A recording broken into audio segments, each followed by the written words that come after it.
Welcome to McPlum, simple solutions served daily. In this video, I will explain how to change a rotor on a Ram 3500.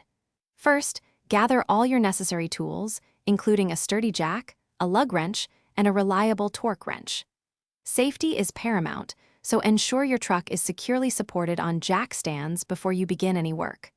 Once stable, you can proceed to remove the wheel and carefully detach the caliper assembly. This initial preparation is crucial for a smooth and safe rotor replacement process. With the caliper assembly out of the way, your next step is to detach the caliper bracket.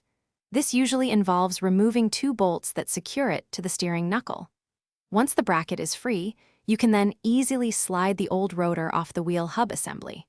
Take a moment to inspect the hub and surrounding components for any signs of wear or damage.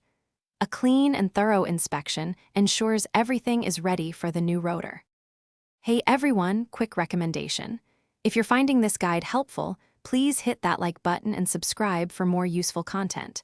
And speaking of staying cool under pressure, especially when working on your Ram 3500, remember to stay hydrated. The Owala water bottle is fantastic for keeping your drinks cold.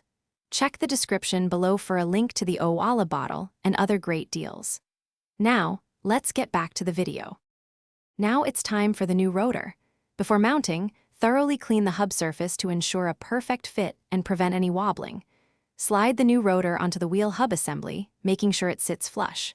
Next, reinstall the caliper bracket, tightening its bolts to the manufacturer's specifications.